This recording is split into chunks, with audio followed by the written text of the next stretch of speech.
So again Python interview में पूछे जाने वाला एक क्वेश्चन, हमने यहाँ पे एक मैट्रिक्स क्रिएट किया एंड 0 0 पे हम 1 स्टोर कर दे रहे हैं, तो आउटपुट क्या आएगा, क्या लगता है तुम्हें?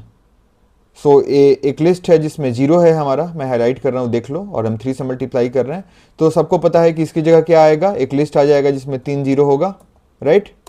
और फिर इस नेस्टेड लिस्ट में हम 3 से मल्टीप्लाई कर रहे हैं और फिर हम 0 0 की जगह 1 स्टोर कर दे रहे हैं, तो वापस मैं इसको ओरिजिनल फॉर्म में कर देता हूं।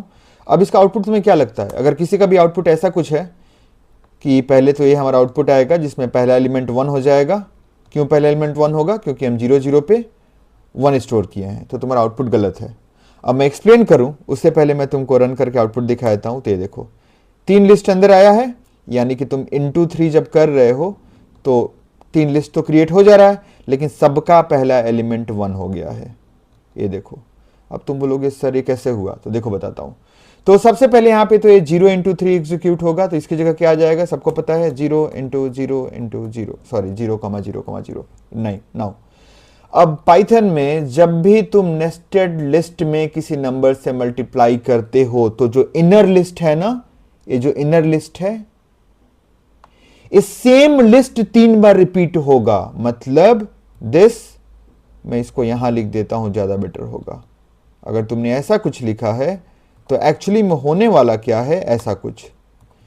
ये कंप्यूटर की मेमोरी पे जो लिस्ट एग्जिस्ट करता है, सेम लिस्ट, मेमोरी पे नया लिस्ट नहीं बनेगा, सेम लिस्ट यहां पे आ जाएगा, सॉरी, सो सेम लिस्ट यहां पे आ जाएगा 0, 0, 0 एंड अगेन उसके बाद फिर सेम लिस्ट एक बार और आ जाएगा 0, 0, 0, राइट। अब मैं यहां से 3 हटा दे रहा हूं।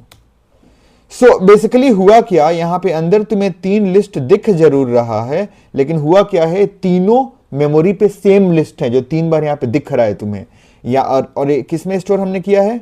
मैट्रिक्स के अंदर, राइट। तो दोस्त अब बताओ, जब तुम मैट्रिक्स 0 0 लिखे हो, तो मैं थोड़ा नीचे आता हूं, मैट्रिक्स 0, इसका मतलब क्या हुआ? इसका मतलब हुआ लिस्ट का पहला वाला लिस्ट जिसमें 3 0 है।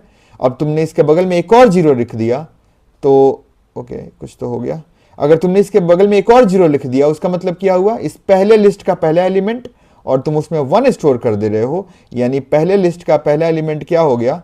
1 हो गया। और मैंने क्या बोला कि ये तीनों लिस्ट जो हैं सेम ही हैं, मेमोरी पे एक ही लिस्ट है, तो तुमने एक में जब चेंज किया तो ये बाकी दोनों में भी तो चेंज हो गया ना, ये भी 1 हो गया और ये भी 1 हो गया, डन। इसीलिए वो आउटपुट आ रहा है।